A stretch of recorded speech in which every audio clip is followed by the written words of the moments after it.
Olá, boa noite. Meu nome é Rogério Faria Tavares. Eu sou jornalista, presidente da Academia Mineira de Letras, uma instituição fundada em 1909 para a promoção da literatura e da língua portuguesa. Hoje nós vamos realizar aqui, pelo Instagram da Bienal Mineira do Livro, esse evento tão importante, mais uma edição da Bienal em Casa. Desta vez, entrevistando uma poeta importante, experiente, com grande sensibilidade, que é Denise Emmer. Daqui a pouquinho Denise Emmer vai entrar para conversar conosco. Nós entramos um pouquinho antes do nosso horário, que é o horário de 7 horas. Eu não sei se o meu áudio está bom. Se alguém puder me dar um feedback aí, me diga se o áudio está bom, se está audível, se a qualidade da imagem está possível, está adequada, né? Mas hoje, com muita alegria, com muita satisfação, nós vamos conversar aqui com Denise Emmer. Denise Emmer, que é do Rio de Janeiro, é poeta e é também hábil mestre em outras artes. Tem formação em piano clássico, em violoncelo, em filosofia, né? E além de autora de muitos livros de poesia, também já escreveu romances, já escreveu um livro que é um livro de memórias, e agora estreou no conto, melhor dizendo. Agora estreou no conto, com esse belo livro, Cavalo, Cantor e Outros Contos, né? Sobre o qual nós vamos falar aqui. Denise já deve estar entrando, eu vou chamá-la. Som e imagem estão ok. Muito obrigado pelo feedback que me foi dado aqui. Agora, então, eu vou chamar a Denise. Olha, pessoal que me ouve aí de casa, enfim, de várias partes do nosso país, todos nós estamos tendo que aprender a lidar com essas tecnologias. Então, eu já apanhei muito e agora estou aprendendo a lidar com o Instagram, com as redes sociais, porque é isso que a vida nos propôs, não é mesmo? Como a nossa causa é a causa da literatura, da arte, da educação, da cultura, nós temos que servir a essas causas do melhor modo possível. E é por isso que eu resolvi aprender a lidar com essas tecnologias que no início me intimidaram um pouco, mas agora me intimidam bem menos, não é? Faz parte da vida da gente. Eu vou chamar a Denise agora para que a gente comece a conversar. Vamos lá.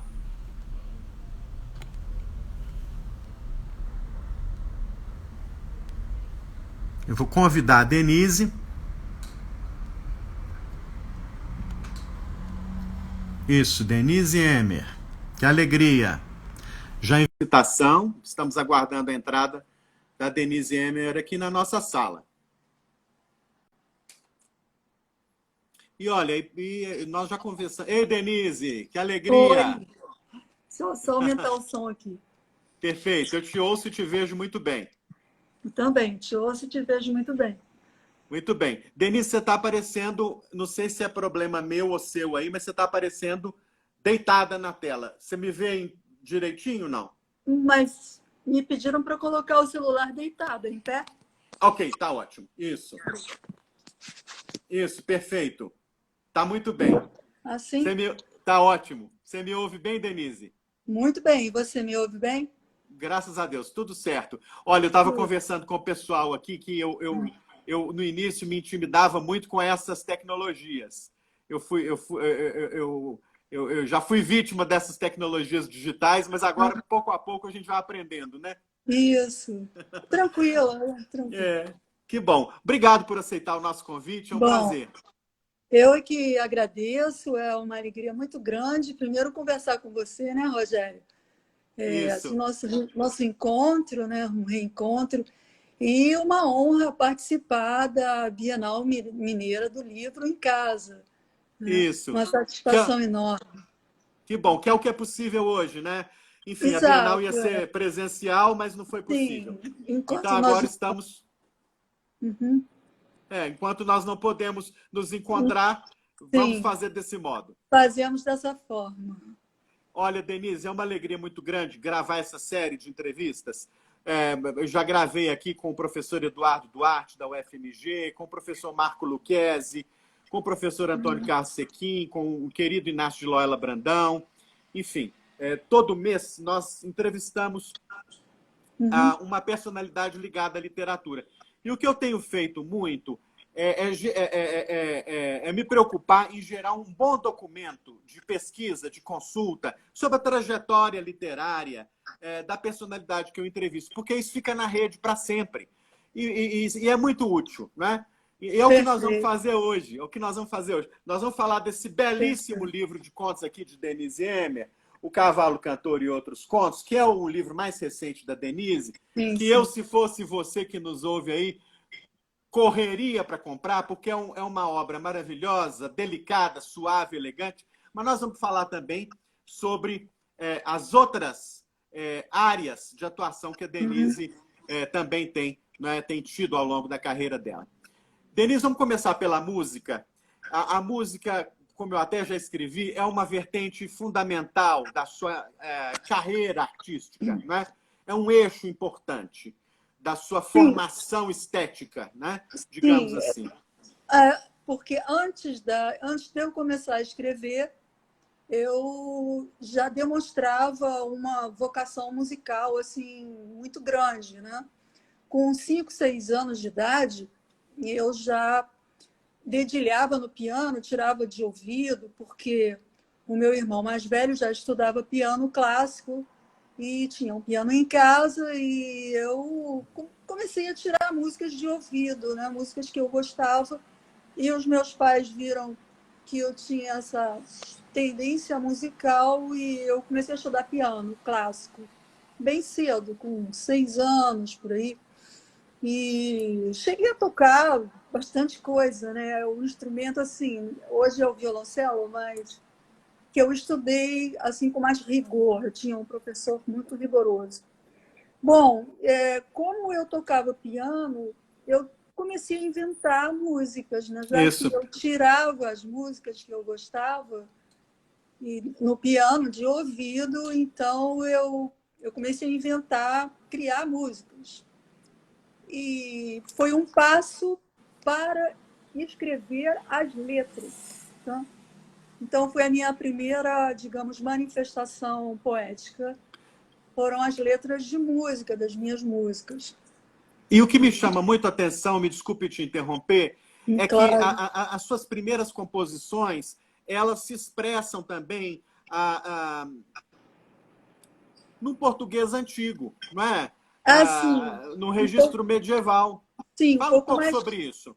Sim, um pouco mais tarde, né? A gente está falando assim, eu bem menininha, criança, começando a estudar piano clássico. Depois eu comecei a tocar violão, fui autodidata, flauta também autodidata, e comecei a compor no violão, que o violão era bem mais prático, né? Carregar um piano é difícil, o violão era fácil. Então, eu comecei a compor no violão. Mais tarde, já na adolescência, eu tocava com os amigos, que esses amigos eram ligados à música erudita. E todos gostavam muito de música renascentista, medieval. Então, nós resolvemos fazer um grupo, que foi o Original Cervantes, e eu compunha as canções, mas no português antigo, né? O português arcaico. Tinha uma música cujo título era engraçado, Galván el Bom Cavaleiro. Todas eram músicas assim de histórias de cavalaria, sabe? Princesas, claro. Enfim. E também comecei a pesquisar, né?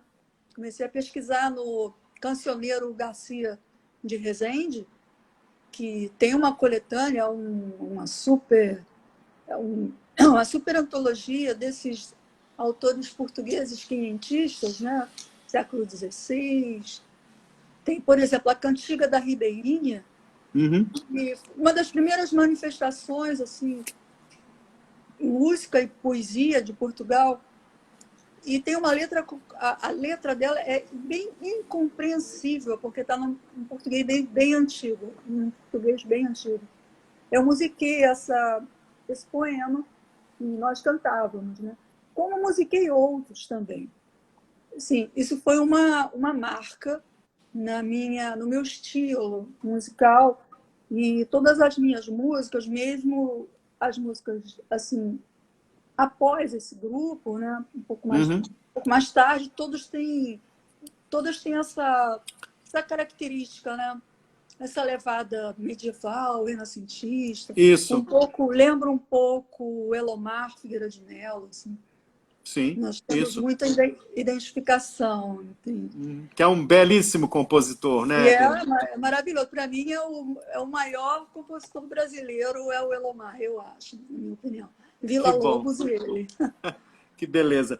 O primeiro LP, não era nem CD, o primeiro LP veio em 1980, Pelos Caminhos da América. Depois, em 81, Toda Cidade é um Pássaro. Depois, em Independente. 83, Canto Lunar. Não é isso? O E, Canto Lunar. finalmente, Sim. ainda nos anos 80, finalmente, nos anos 90, vieram outros discos ou CDs. Mas eu queria que você comentasse um pouquinho sobre esses três primeiros que marcam os anos 80 aí, Pelos Caminhos da América, Toda Cidade é um Pássaro e Canto Lunar, de 80, 81 e 83. Pelos Caminhos da América, Bom, Pelos Caminhos da América, eu gravei uma música, eu compus uma música que entrou numa novela e fez muito sucesso. Era uma música cantada por mim mesmo, em francês. Isso. Essa música estourou, a l'Ouest, né? Isso, é linda. A gente conhece, é bonita a música. Mas ela não me representava muito, não era muito o estilo. E, enfim, eu me rebelei um pouco na época, né? Porque eu comecei a ser muito reconhecida na rua e eu não gostava.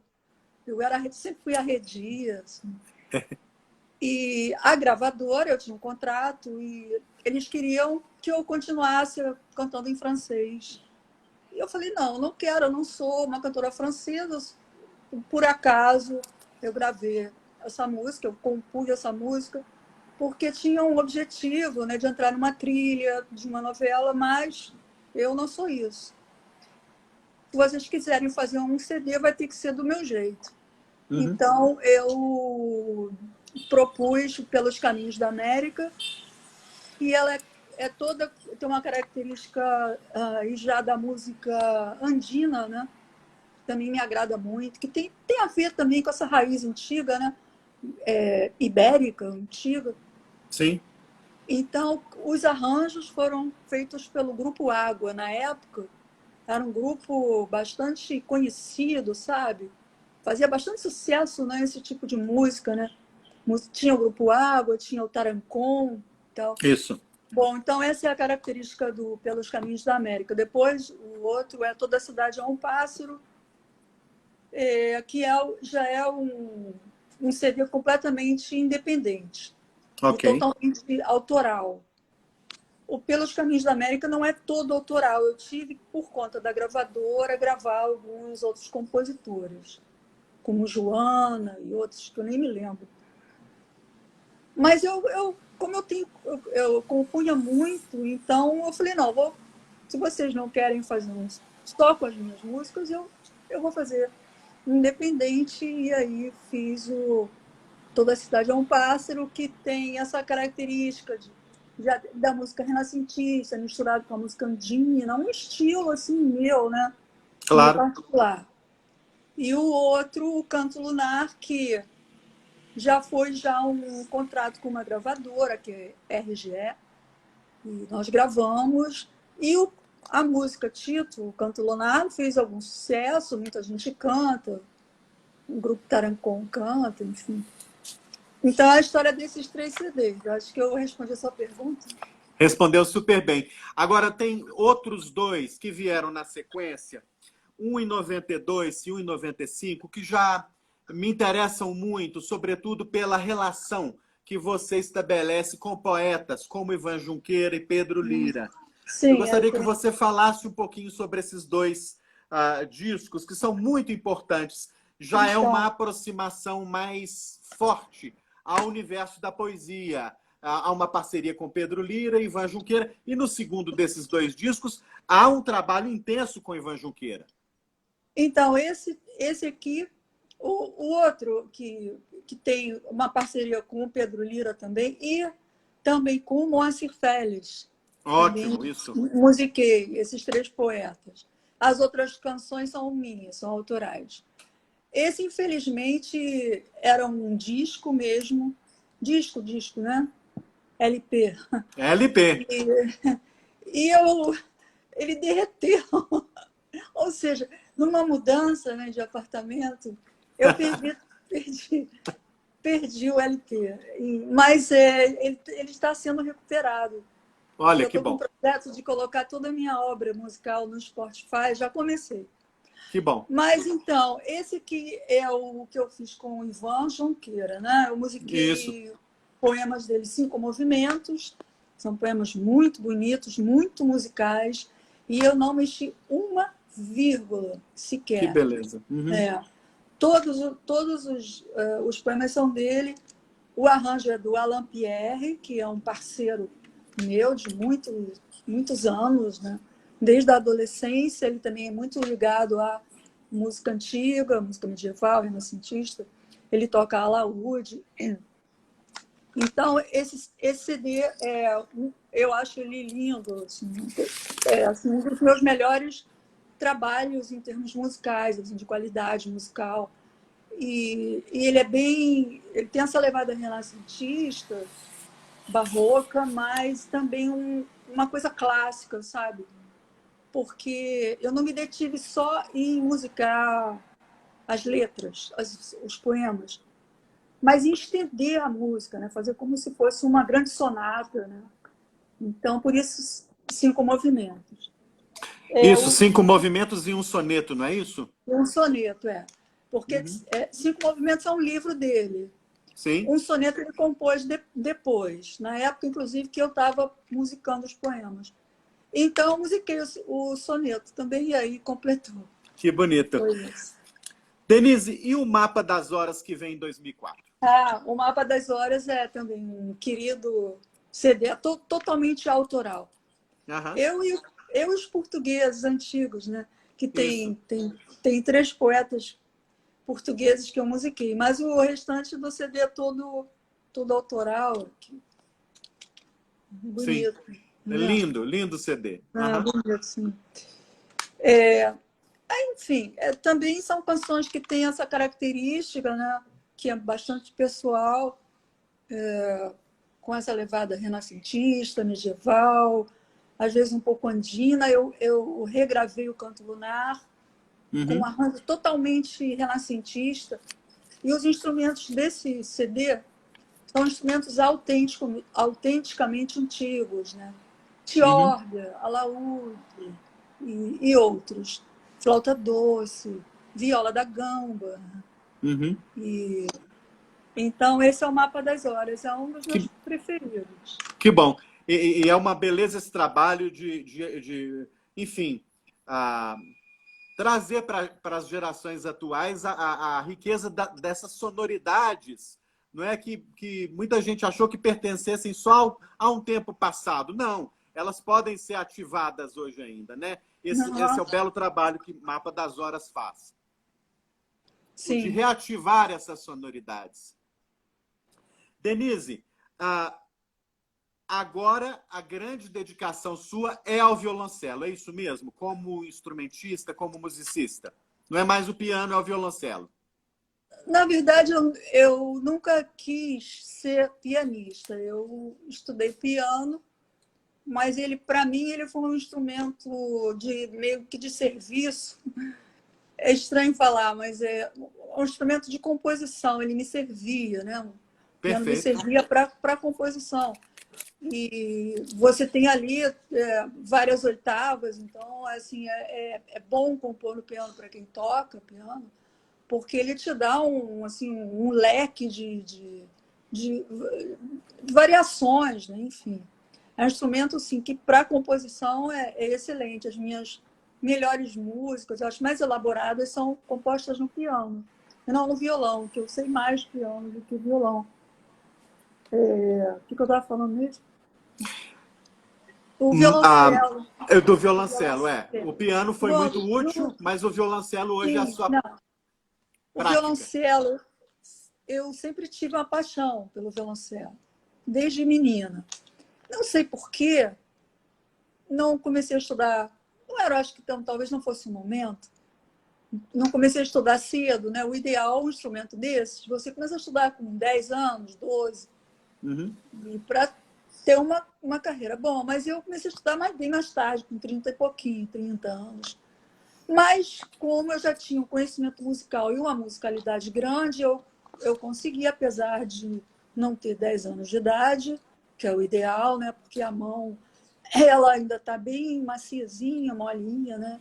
Maleável, né? Um instrumento que exige muito digitação.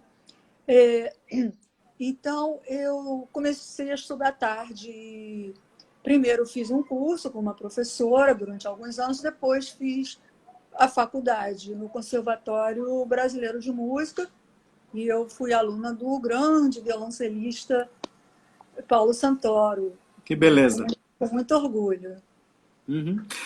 Nós vamos... Que beleza. E é o instrumento hoje da sua prática mais intensa. Sim, sim. É o instrumento assim, que eu quero ser, eu não sou pianista, eu não sou violonista.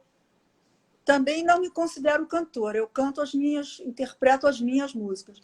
Mas violoncelo, perfeito. Não. Violoncelo, eu sou violoncelista. Não cheguei num ponto muito alto, porque comecei tarde. Mas cheguei num bom ponto que me deu condições de trabalhar com música de câmara. Eu toco na orquestra de câmara. Sim. Toco na orquestra do Conservatório Brasileiro de Música. Tenho um trio, já tive quartetos. Mas aí, claro, assim, não é a música medieval, aí já pega música barroca, né? A clássica, Haydn, Mozart. Que beleza. Enfim, tudo isso aí. E agora estou sem poder tocar por causa da pandemia, porque nós músicos estamos todos muito deprimidos, porque o nosso espaço é o palco, é o público. Claro. Não é tocar em casa, sabe? Não é fazer live, né? Ou então reprisar, né? Inclusive, eu queria dizer que, com muito prazer também, muita honra, eu faço parte do projeto Música no Museu. Que bom. E nós tocamos em vários lugares, sabe? O Sérgio Costa e Silva é um batalhador, é um homem da cultura musical, que nos dá essa oportunidade, né? Nós músicos, de tocarmos assim, em vários espaços.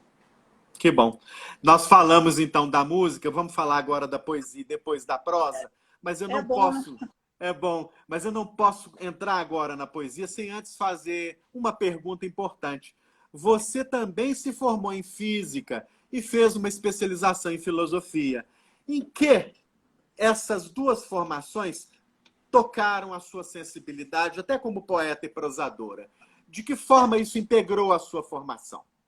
Olha, eu diria até que mais a física do que a filosofia. Filosofia, eu tive um período assim que eu escrevi um livro, que é o Teatro dos Elementos e outros poemas, que tem a ver com a filosofia. Mas a física, ela teve uma influência muito grande, porque foram muitos anos, né?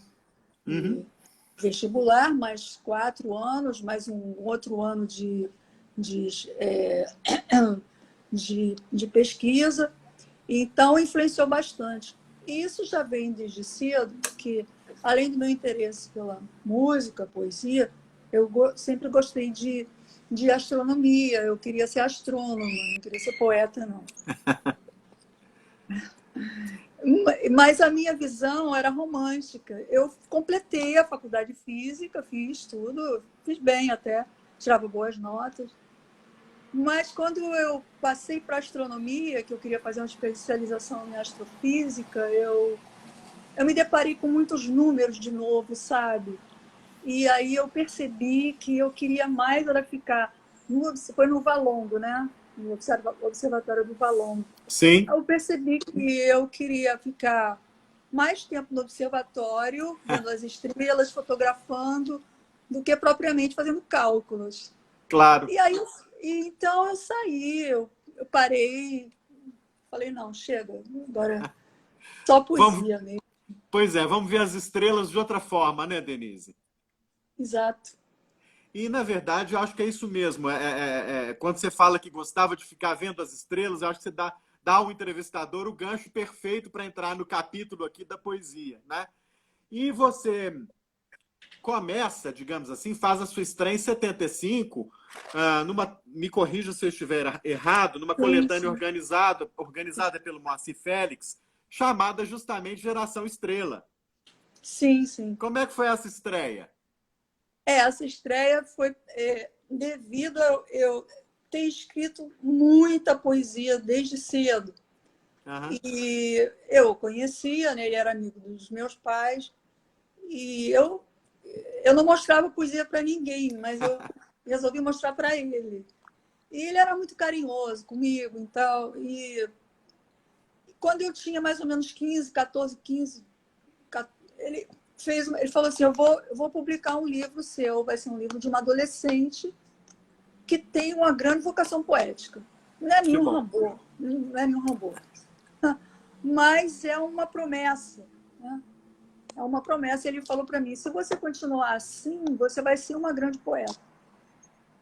Aí publicou, mas ele fez assim uma seleção enorme, porque eu dei uns 200 poemas para ele, um caderno cheio de manuscritos, enfim. E ele fez uma grande lapidação, né? E então publicou Geração Estrela pela editora Paz e Terra. Isso. Mas assim, como eu era bem jovem, assim, eu não tinha total dimensão do que significava, né? Tanto que nem fiz lançamento, nada. Assim. E então essa é a história do Geração Estrela. Mas Agora, assim, é um livro que eu acho bastante imaturo, totalmente imaturo. Eu coloco ele na minha biografia, literária, mas assim, quase nenhum poema desses assim eu assinaria hoje. Eu estou muito mas, sincera comigo mesmo. uhum. Mas enfim, foi uma peça Sim, importante do mas seu itinerário, né? faz parte. Eu acho que todo mundo deve pensar assim, não é o primeiro livro que é um grande livro, nem o Claro. segundo, nem o terceiro. São vários livros, há uma sequência de, de, de tentativas, né, poéticas, né, que vão te levar a algum lugar, se você não Claro, parar. Né? claro. Enfim. Nos anos 80, eu vou reunir aqui os livros dos anos 80 numa pergunta só, porque talvez seja interessante para o público concebê-los dessa forma, não é? Integrados no mesmo marco temporal aí. Nos anos 80 vieram Flor do Milênio, Canções de Acender a Noite, Equação da Noite e Ponto Zero. Né? Que reflexão você faz sobre esses 4 livros? E o Inventor de Enigmas, são 5. E o Inventor de Enigmas também, aí de 89. Que reflexão você faz sobre a poesia de Denise Emmer, publicada na década de 80? Bom, eu acho que é uma melhora, uma ascensão gradativa. O Flor do Milênio, que é o segundo livro, Isso. ele já tem um resquício de poesia. Eu recebi até uma cartinha do Drummond na época, Que beleza. dizendo alguma coisa parecida como sinto futuro poético, alguma coisa assim, resquícios de poesia, alguma coisa assim. Mas ainda tem uma certa imaturidade também, porque também eu Uhum. era bem jovem e faltava a minha vivência, né? Claro. Em Canção de Acender a Noite já muda a história. Eu já, por exemplo, no final do livro, na parte que eu dou o título de 10 cantigas, o próprio Ivan Junqueira, que vê, eu vou dizer, ou digo depois, não, depois eu leio o que ele escreveu num livro de ensaio. Mas, enfim, no, no final do Canção de Acender a Noite, já existe uma poética mais elaborada, né? a elaboração do texto poético. Eu vou ler um poema aqui. Ótimo. Para as pessoas entenderem melhor isso. Perfeito. Cantiga triste, chama 10 cantigas. Perfeito.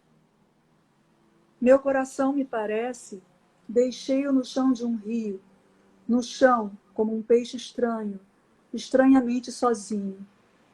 Sozinho sem outro peixe, nos fundos da noite calma, minha alma cega navega nesta impossível fauna. Como enfrentar-te, meu sonho? Nos íntimos destas cidades, dizem, sigo as paragens dessas aquáticas asas. Em que chão de nuvem ou água, em que desafio cavalgas, pois vou tão triste que levo a tristeza que me leva. Então você já sente que beleza. Sim. Já um ritmo, um cuidado com a métrica, um cuidado com a palavra, com o discurso poético, né? Já existe uma elaboração maior. O Canção de Acender a Noite já é o livro onde eu encontro o meu tom, sabe? A minha dicção, minha própria dicção. Então, são versos aparentemente rígidos, numa métrica, mas que, na verdade, eles estão soltos por conta da imaginação e das figuras, e das metáforas. E é o livro em que é a fase na minha vida em que eu me deparo com a morte da minha mãe. Sim. E eu escrevo o primeiro livro, que é o título, Equação da Noite. Eu vou ler só um trecho também. Ótimo, excelente. Para as pessoas entenderem bem isso. Aqui. Que é a Equação da Noite, que eu fiz para ela, né? Teu bólido absurdo partiu como se um vento ao brilho lento do indecifrável raio. Atraio a luz dos astros e pergunto: para onde segue aquela escadaria? O que me faz pensar na geometria? Rever o cálculo das equações estranhas é quando te vejo subir, a altura ganha, e cada vez mais tornar-te sonho. Só mais uma estrofe. Que maravilha. Por favor. Traçam os triângulos 3 vértices fundos. A morte é irreal, atravessa o mundo. Já chegaste no silêncio, puxas um cão cego, na linha que divide a memória da noite. Foste suave e vi quando subias. Por um momento sorrias uma lâmpada. Uma astronave de barbatanas negras leva-te para onde não decifra. Que maravilha. Aí, eu vou ler um trecho aqui de um livro de ensaio do Ivan Junqueira. Perfeito. E ele, além de Denise aqui, ele fala sobre Dylan Thomas, Eliot, Chesterton, que beleza. Johnson, mas ele também dedica um ensaio aqui à poeta que vos fala. Claro. Então ele fala assim: a equação da noite, só um trechinho. Fica à vontade, Denise. A equação da noite revela um notável progresso no que toca à linguagem. É como se Denise Emmer encontrasse, afinal, o seu tom, a dicção de que passará a se utilizar daqui em diante. Curiosamente, as medidas métricas se distendem ao mesmo tempo em que se apuram a economia de meios e o rigor formal. São incontáveis os decassílabos, o verso por excelência da língua. E tal, e vai por aí vai. Fala isso, quer dizer, então, o que ele quer dizer é quando eu encontro o meu tom, que eu vou escrever, assim, daqui para frente, em diante, uma poesia com essa métrica longa, sabe, meio camoniana, mas com imagens, com imaginação, enfim. E então, esse é o Equação da Noite. E curiosamente, pois, por favor, desculpe te interromper, você ia dizendo, ele tem o prefácio do Pedro Lira. Ok. Né? Muito interessante também e tal. E enfim, é um livro que ele tem toda essa métrica, e todos os poemas, eles são longos, né? São 3 poemas longos, bem longos, com a métrica rígida e tal. Então, é esse aí que é a Equação da Noite. Aí o outro... É o ponto zero. Ah, sim, é o ponto zero. É muito interessante esse nome, né? Depois que você, como você mesmo diz agora, né? Encontra o seu tom, a sua dicção, a sua voz, aí chega-se ao ponto zero. É muito interessante isso. O ponto zero é um poema que fala sobre uma explosão atômica. Ok. Que eu cito Hiroshima e Nagasaki. E o que é o ponto zero, né, nisso? É o epicentro da explosão. Perfeito. Então, não é um ponto zero, assim, Sim, foi um jogo. Uma iniciação. Claro. Mas isso está... Como as pessoas, a maioria não sabe disso, no próprio poema Ponto Zero eu até coloco, né? Até explico embaixo. E eu separei aqui alguma coisa para ler também. Então, assim, esse livro aqui, ele foi muito mágico também, porque foi publicado pela editora Globo e ele recebeu uma crítica maravilhosa do próprio Ivan Junqueira, que Ótimo. eu não o conhecia e ele também não me conhecia como poeta, né? E ele teve que fazer uma crítica sobre três livros. Do médio ao bom e ao excelente. O excelente era o meu. Que então, bom. Ele fala coisas maravilhosas sobre esse livro e tal. E então, eu vou ler só um trecho aqui de um poema que chama-se A Lâmpada Mágica, que é um poema assim, que remete, na verdade, ao nascimento, à gravidez, ao estado mágico da gravidez, né, que é uma experiência particular das mulheres, minha. Claro. Foi como se eu voasse, né? Eu fiquei muito, muito feliz quando fiquei grávida. Então, eu escrevi esse poema aqui grávida, uma Que barriga beleza. grande. Então, eu vou ler só um trecho também, porque, para variar, ele também é um poema longo. Né? Sim. Continua com essa característica, né, que veio do Equação da Noite, poemas longos. Então, mas eu vou ler um trecho. Eu dedico ao meu filho, Arthur. Que bom. Vives em mim e tenho mais que uma alma. Sinto que escrevo um novo movimento. Flor que invento, estranha e pulsante, semblante mágico e aceso. Tenho-te preso, planeta, por um fio. Sou teu céu e cio, tua luz marítima.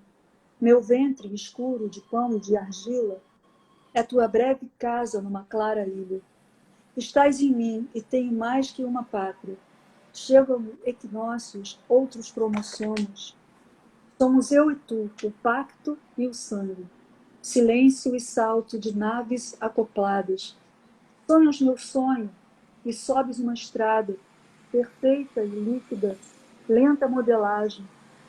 Enquanto te construo, prossegues em viagem por minhas labaredas, sol dentro de águas. Abstrato ser feito de anjo e ritmo, sinto teu galope através de minha noite, sinto-me inflar e sinto que sou vento, sou a lua em sua face inchada. Bom, eu não vou ler mais, porque o poema é muito grande, só o finalzinho.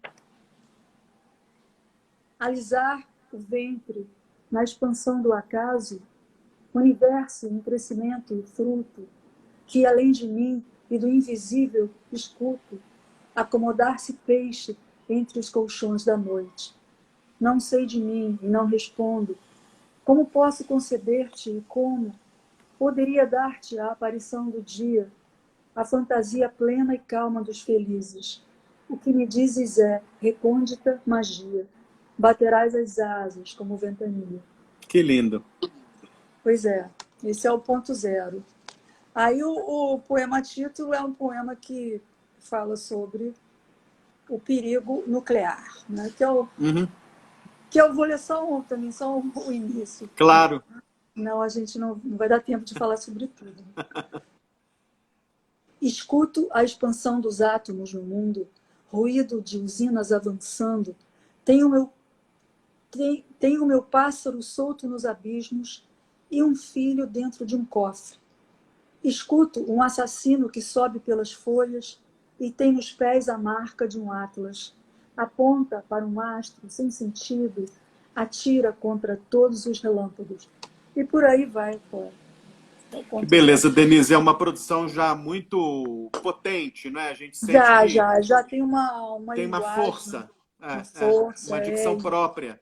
dicção, exatamente. Enfim, há o Inventor de E esse Enigmas. livro, ele teve, só para, ele Sim. teve o prefácio do Antônio Wise.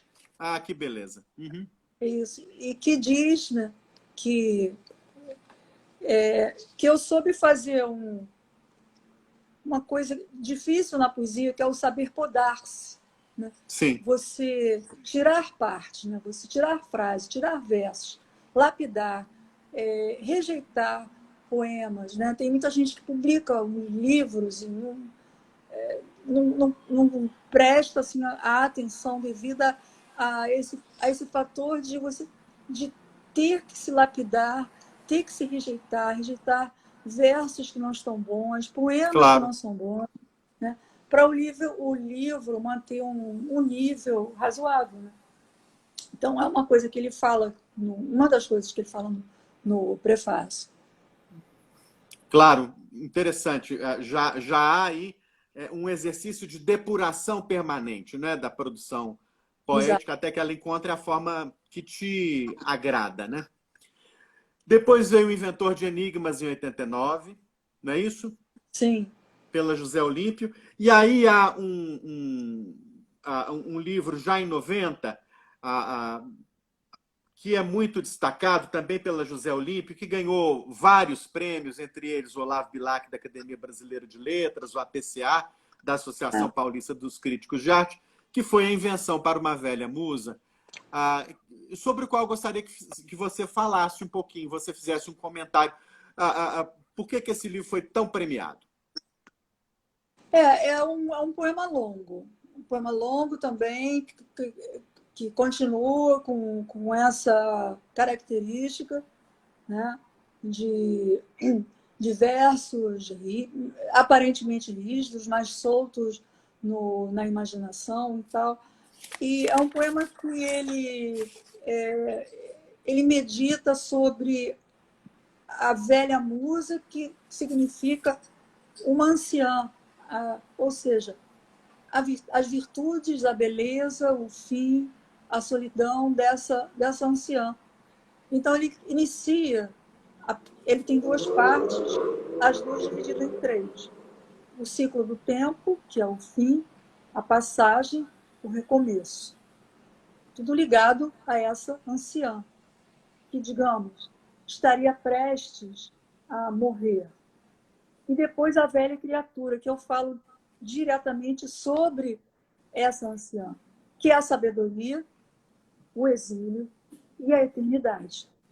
Uhum. Então, na verdade, é um poema que parece, um poema longo, que parece ser sombrio, mas na verdade ele não é sombrio, ao contrário. Ele vê a morte, enxerga a morte como uma passagem somente e como algo que transcende. Né? Perfeito. Então, todo esse processo que essa velha anciã, que essa pessoa, essa personagem do poema, todo esse processo que ela atravessa é para alcançar algo que é maior, que é a eternidade. Então, eu acho que eu posso ler um trecho também? Claro. Para ficar claro, que é justamente a eternidade. Perfeito. Então, ao final do poema, né?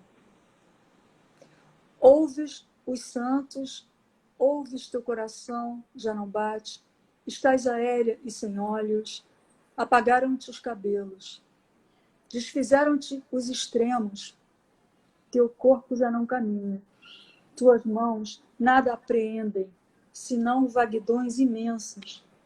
Findaram-se os repentinos, os sustos, os obstáculos, não há paredes nem ilhas, tampouco o esclarecimento. Penso que és quase vento, penso, estarás completa? Ultrapassaste os espaços e dimensões de silêncio. Onde estás? Já não te invento, nem a teu país cinzento. Por vezes passa por mim como um veloz calafrio. O que és agora, arrepio, que surpreende cortinas? Indomável bailarina, escapas pelo infinito? Ó estranhos labirintos, estranhos rumos extintos, que não levam, que não trazem, ruas que não se movem, becos que não se encontram, linhas que não definem, senão estações aéreas onde anjos aterrissam, correntes indefinidas ao longo de calmarias. Haverá geometria no inconsistente sistema? Não há histórias, nem ciclos, nem formas, nem testamentos, nem morte, nem fragmentos, nem nascimento, nem partes. Não acharás mais contraste entre o princípio e a noite, como se todos calassem ao toque de um Deus sombrio. O que além do vazio haverá depois do nada? Talvez uma estranha estrada que não conduz nem retorna. Nada, nada. É o que distingo em meu delírio incontido. Agora já não percebo o deslocar-se dos mundos. Presumo nada haverá nos patamares longínquos. Transformam-se em infinito o homem e seus inventos. O tempo já não existe. Ó musa amiga, estás livre, estás liberta e sem mortes. Tu és a antiga terra, tu e a gigante estrela, tu e o velho universo, tu e a antiguidade das mães e seus movimentos, tu e os 4 elementos, tu e a primeira essência, a transparência e a vida. Ó velha musa antiga, estás serena e mais bela, eternamente e eterna. Inventas, pois, que libertas o tempo na transcendência. Que beleza, que beleza. Os prêmios estão muito explicados, né? Enfim, Foi um livro bem premiado. Mas o Inventor de Enigmas, o anterior, ele ganhou o prêmio do Pen Club. ótimo. Uhum. Que é um prêmio muito tradicional, muito antigo, muito consagrado Bastante também. consagrado. Enfim, Denise, enfim, não parou por aí, publicou muitos livros de poemas. É claro que nosso tempo não permite falar de todos eles. Nós temos ainda que falar de romances que ela publicou e também de Memórias da Montanha, que me interessa muito, eu acho muito interessante esse livro, que é um pouco das memórias dela, de juventude e da experiência dela com o montanhismo. Mas eu não poderia encerrar essa sessão dedicada à poesia de Denise Emmer sem falar do poema Cenário, de 2013, que me parece um experimento muito original, muito criativo, muito interessante, até do ponto de vista físico, né? É uma obra que foi levada para as escolas, né? Que foi, enfim, trabalhada na rede escolar. Como é que surgiu o poema Cenário? Às vezes eu não sei dizer, assim, não sei explicar como um poema surge. Às vezes ele aparece, assim. Ele irrompe na nossa realidade. Ele rompe, na verdade, a inspiração, eu chamo inspiração de um grande desejo de escrever, né? Uma predisposição espiritual e tal. Então, nesse momento, eu estava predisposta a escrever e um assunto que ficou guardado, né? Porque a gente escreve sobre muitas coisas e muitas coisas ficam guardadas no inconsciente e elas vêm a se revelar anos depois, tempos depois. Claro. E o poema Cenário é um poema que eu mais ou menos conto a morte, de novo a morte. Você vê que a morte é um tema assim, recorrente. Do meu pai, que morreu abruptamente num acidente. Tá? Eu posso ler um trecho. Bom, antes de falar dessa versão aqui, isso, A versão que foi para as escolas foi uma versão ilustrada, Isso. uma editora Cultura, que ela... Porque esse poema, ele não é juvenil, mas ele é lúdico. Então, Isso. a editora achou que ele poderia servir para essa finalidade. É um poema ilustrado, eles fizeram um livro ilustrado, uma ilustração um pouco complexa, eu achei, até que a poesia, o texto, né? É bonito, é bem interessante. Eu nem tenho ele aqui mais, realmente eu podia mostrar, mas eu não tenho mais. Mas eu, assim, na minha opinião, o texto poético ele se perdeu um pouco com tantas ilustrações, no meio das ilustrações. Então, o que eu resolvi? Um pouco mais tarde, poucos anos depois, publicar num volume, pelas 7 letras, bonito, e dando prioridade ao poema Cenário e Outros Silêncios. Outros Silêncios, de 2015. São outros poemas. Não é uma antologia, mas, assim, digamos que seriam poemas escolhidos, que são os Outros Silêncios, né? Quer que eu leia um pouquinho? Quero, claro, como não? Vou ler o início, também é outra coisa, é um poema longo também. Sim. Mas eu vou ler poemas curtos, se der tempo. Para meu pai, Alfredo. Barulho de sol caindo é claridade? E o que é silêncio, senão uma alma dentro do envelope? As florestas mastigam os galhos? Ah, então chegam os ventos. E os fantasmas, pai, como se formam? Pai, como é o nariz de Deus? Estou sentado sobre um penhasco de vidro, aguardando o teu adeus que nunca houve. Fostes numa asa sem flauta, e sequer ouvi o som dos teus sapatos, enquanto subias para os prédios azulados. Equação. O poeta matemático mede a eternidade ao girar uma lâmpada no céu. Dize-me então, conta-me, se Deus veste agasalhos maiores ou se varre o chão de um beco sombrio do mundo. Lembro-me, pai, de quando tu eras um lugar na sala, um prato sobre a mesa, olhar de lince sobre meus irmãos, no tempo em que tu eras pernas galgando estribos. Agora que és estrondo inaudito, clarão do cego sem cão, aguardo teus desígnios para seguir. Éramos 14 anos, éramos 16 anos, o pensamento da morte não se levava em mochilas. Passado não era assombro, nem distância, nem tigre, e o futuro era uma grande sala repleta de livros, com largas lombadas de romances sem fim. Equação. O poema me pertence e a mais ninguém. Sou eu o leitor, o crítico e a musa. Mas e a música da minha alma? Será de quem? Bom, vou parar por aí porque ele é grande. Tá?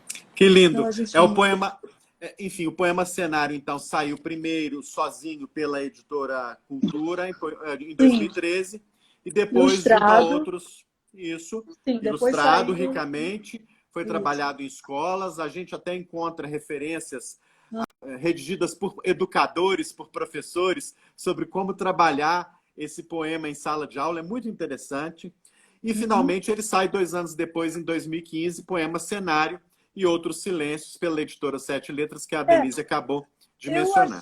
Eu achei que o poema merecia ficar só na página. Né? Claro. Ele reinar na página em branco, porque é isso mesmo. Não que eu não tenha gostado da edição, eu adorei a edição, adorei tudo o que aconteceu, ele ter ido para escolas e tal, mas eu fiquei um pouco assim frustrada com o poema em si. Eu acho que o poema também ficou. Então, ele me pediu, olha, claro, um livro separado. Cuida de mim, claro, é isso mesmo. Denise, a gente poderia falar sobre Assombros e Perdidos, poderia falar sobre Discurso para Desertos, enfim, sobre a Lampadário, que também recebeu um prêmio importante da Academia Brasileira de Letras, o prêmio de Poesia. Academia Brasileira de Letras. Em 2009, a BL. Sim. Enfim, mas é hora de falar da prosa, né? Haverá outras conversas. e vamos falar da prosa. Eu quero começar primeiro sobre queria falar primeiro sobre Memórias de Montanha e depois sobre os dois romances, para a gente culminar com O Cavalo Cantor, que é a sua estreia em contos. Memórias de Montanha é muito comentado nas redes. Até hoje é um livro muito divulgado. E ele conta... É um livro em que você conta um trecho da sua vida, memórias, lembranças de um período da sua juventude. Como é que aconteceu esse livro dentro da sua carreira? Bem, eu sempre tive vontade de contar as minhas aventuras na montanha, né? Eu sou montanhista, né? Isso. Eu não me considero uma atleta, nada disso. É como uma filosofia de vida, o amor à natureza, um respeito pela natureza, sabe? É uma forma de cuidar do planeta, porque quando eu vou subir uma montanha, eu levo um saquinho e vou recolhendo lixo, sabe? Então, assim, é uma paixão. As montanhas sempre me atraíram, desde menina. E eu comecei a fazer montanhismo muito cedo, com 14 anos. Isso. Levei um tombo com 16 anos, quase morro. 20 metros. Pendurada Isso. Fiquei pendurada na montanha, na pedra, me salvaram, enfim. Então, eu sempre quis contar e eu propus a Ediouro, como eu já tinha publicado, a gente não falou, mas o Poesia Reunida, né? Foi em 2002, Isso. A organização do Sérgio Fonta.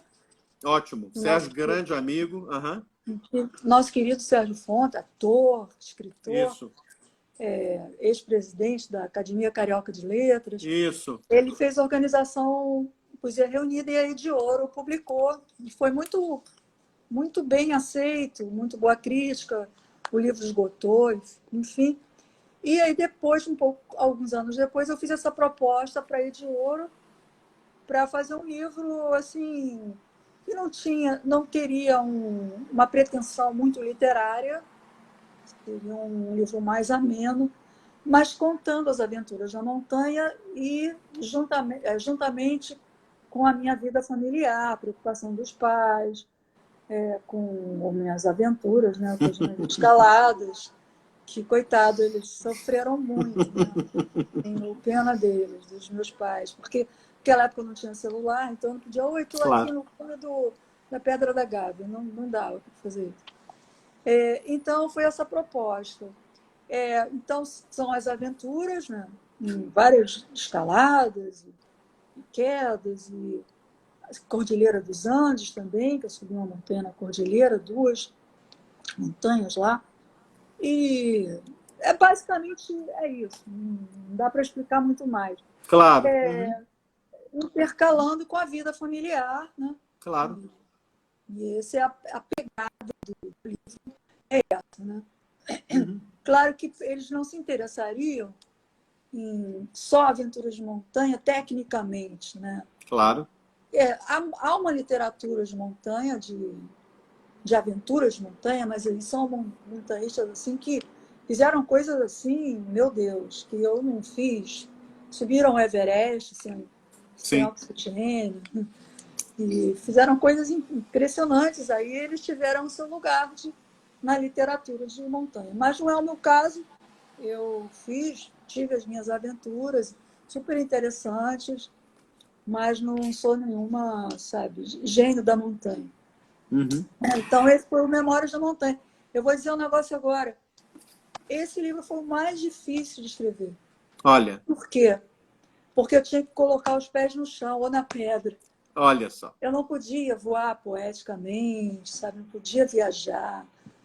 Não podia soltar muito a imaginação. Tinha que me controlar. Então, não foi fácil. Não foi fácil, não. Eu levei muito. Muito interessante. Mas aí os outros, vamos lá. É isso, porque aí já há 2 experiências importantes em prosa e no romance. O Insólito Festim, de 94, e o Violoncelo Verde, de 97. Eu consegui localizar uma crítica muito interessante no JB, na data do lançamento de Insólito Festim, uma crítica que está disponível aí na internet, e muito elogiosa ao Insólito Festim, que foi publicada na ocasião do lançamento, lá em 94.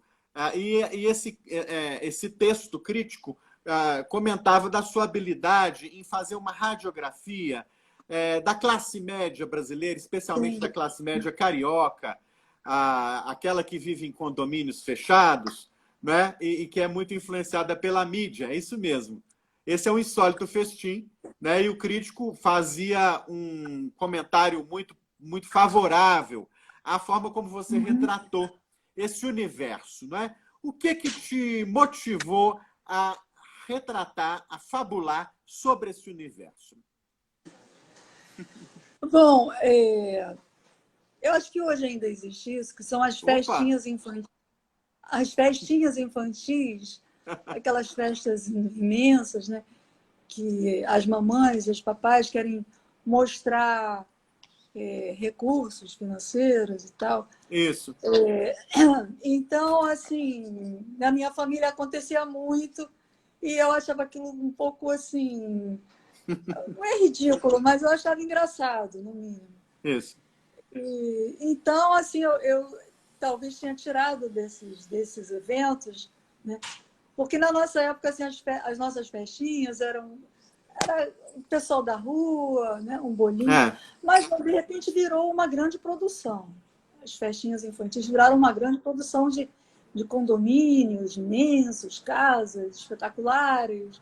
Então, nessa festa, assim, esse livro é de uma imensa ironia, né? Isso. Uma Até ironia deboche, diz o feroz. crítico.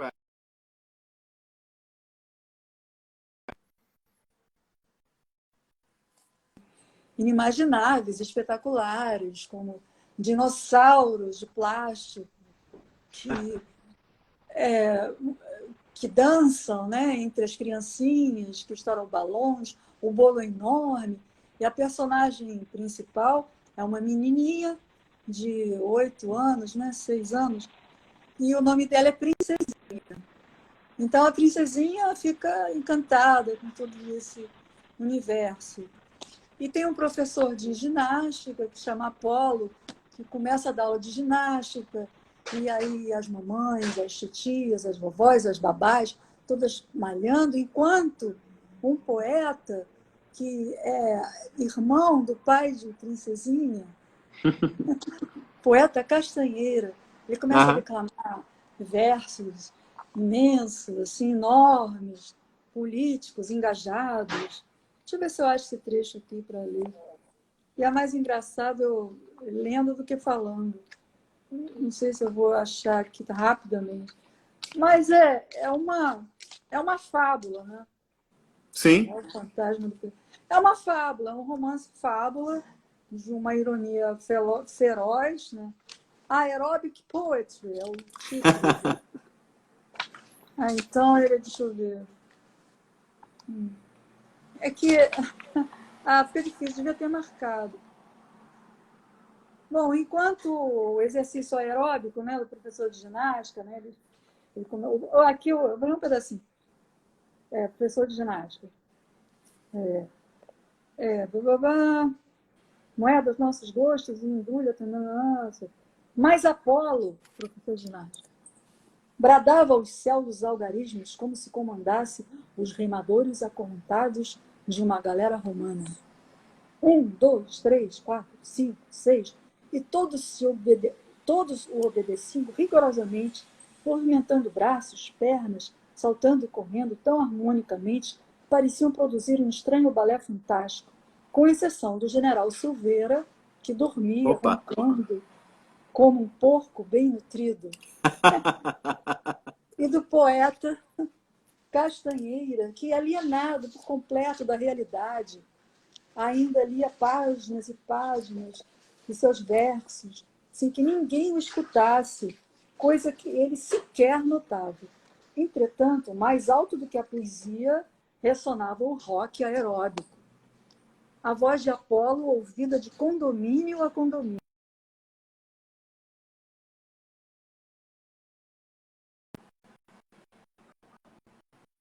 Poema sem fim. Agora eu vou terminar. E as baratas kafkianas subiam pelas pernas, como se fora meu corpo o continente soviético, e a rubra cor das ruas, dos campos e das fábricas, subvertia o sangue num desbotar patético. Muito Mas bom. era Apolo que comandava um exército de saudáveis. Mundinha para trás, peguem o pezinho de 1 quilo, são 30 peitorais. Aí, Muito bom. é muito Ironia, irônico. humor, deboche, enfim, na prosa É. de Denise Emmer, que também ganhou em 97 o Violoncelo Verde. Enfim, poderíamos falar sobre ele aqui, mas eu quero falar agora, Denise, sobre o Cavalo Cantor, que é uma maravilha. O Cavalo Cantor e Outros Contos é a estreia da Denise Emmer no conto, né? Ela que oferece ao leitor 11 histórias, e eu escrevi Brasileiro, sobre isso. português. Isso. Há 2 edições, né? A mais recente é a edição portuguesa, da editora Gato Bravo, de 2020. E é uma edição belíssima, com textos críticos no começo e no fim.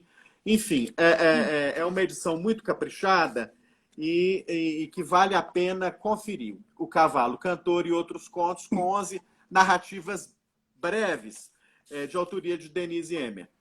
Todas elas me chamaram muita atenção, são de uma... Agora, o mais interessante é o seguinte, é que aí há um ponto de síntese, me corrija se eu estiver errado. Há um ponto de encontro aí entre poesia e prosa, porque os seus contos são prosa poética em alguma medida, não é?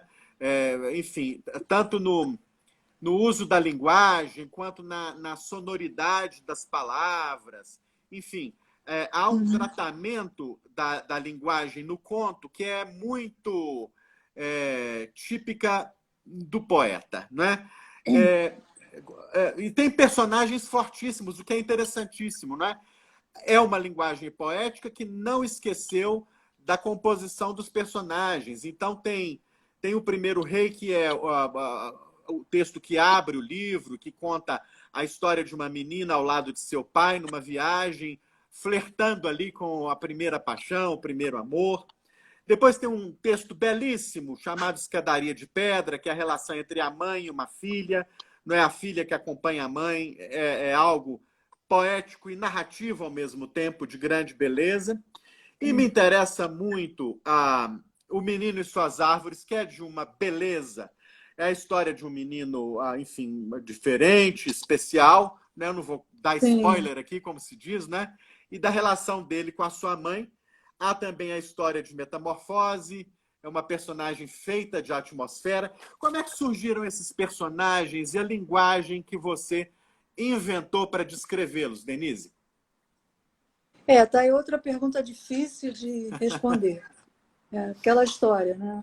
Eu acho que essas histórias sempre estiveram dentro de mim, num determinado momento aconteceu, né? Elas surgiram e eu tive aquele desejo que algumas pessoas chamam de inspiração, chamam de desejo, e comecei a escrever. O primeiro conto que eu escrevi foi o 3 Minutos, Sim, que fala da ótimo. relação do tempo, né? 3 minutos é um tempo que passa muito devagar. E é uma experiência pessoal. Passa tão devagar aqueles 3 minutos que o Sim, tempo passa a ser relativo, né? O tempo, que é uma grandeza fixa, uma grandeza física fixa, constante, nesse espaço, não. Ele tem uma relatividade, porque ele leva muito tempo. Ele isso, leva séculos, porque é a espera de uma mulher, né, isso, pelo seu amado, pelo seu amante, que na verdade é um algoz, ele a destrói. isso, isso, Ela é casada, vai se encontrar com ele, e com muita ansiedade. isso. Então, foi o primeiro conto que eu escrevi. Esse conto eu enviei com o Jornal do Nordeste, o editor gostou e publicou. Isso me deu um incentivo, né? Foi para o... Depois eu lembro, Marcos. Enfim, me deu muito incentivo e eu percebi que eu tinha muita história para contar. Uhum, Aí pensei comigo, por que não escrever, né? claro. Então, comecei a escrever depois do 3 minutos. Não me lembro, para falar a verdade, a ordem. Talvez o segundo tenha sido Escadaria de Pedras. Isso, que é belíssimo. É uma história também muito pessoal, né? Sim. E, eu tive... No início da minha vida, eu já comecei a lidar com a presença da morte, que foi meu irmão, caçula, que morreu com 2 anos e meio. E eu era criança, aquilo me chocou bastante. E, bom, agora eu vou contar a verdade. Minha mãe ficou muito abalada e ela ia ao cemitério na esperança. Ela ficou um pouco enlouquecida e eu acompanhava, né? E eu acompanhava e o conto conta, é ótimo. O conto revela tudo isso. Isso. Essa tristeza da menina Isso. atrás da mãe, porque na verdade é uma menina, mas sente que aquela mãe está num sofrimento tão grande que precisa dela, né? Precisa dela, menina, para ampará-la, para acompanhá-la e para, de certa forma, dar uma esperança para ela reencontrar esse menino, esse irmão, esse filho. Então, assim, eu acho que na criação dos temas eu sou a contista, mas na narração eu sou a poeta. Isso. Então, eu acho que as duas se encontram num ponto e daí os contos surgirem dessa forma, né? Com essa roupa, né? Com essa roupagem especial, meio, às vezes parecem flashes, né? Então, contos nem todos são grandes. Isso. Às vezes eles parecem flashes. Por exemplo, Metamorfose é um conto pequeno. Isso. Pequeno, mas ele, mesmo sendo pequeno, ele constrói, ele tem dentro de si toda uma revelação, né? Que é uma busca, né? Uma busca de uma persona, uma pessoa, uma mulher, por si mesma, por si própria. Ela se busca, mas para ela se encontrar, ela se transforma em tudo, né? Em árvore, aí o vento, um ciclone, a árvore cai na calçada, aí os carros passam por cima, aí ela passa um batom, aí ela vira gente de novo, e por aí vai, né?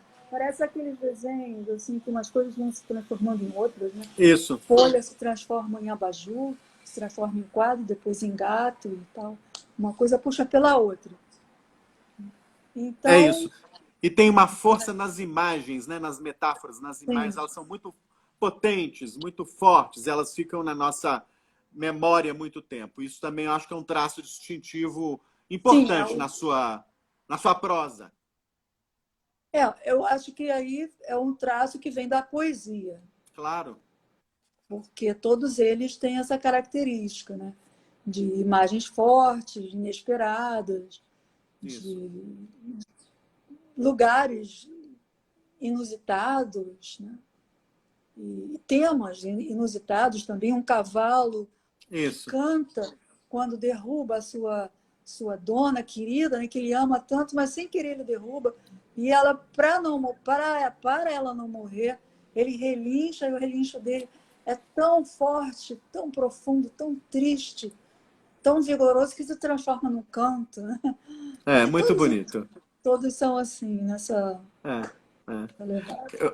Eu vou mostrar de novo a capa, o Cavalo Cantor. Eu estou aqui com a edição portuguesa da editora Gato Bravo, né? O Cavalo Isso. Cantor e outros contos. É uma bela edição, é uma capa linda, as histórias são envolventes. Essa capa é lindíssima. Lindíssima essa capa, né? Eu acho que ela captura bem a força das imagens das histórias presentes aqui.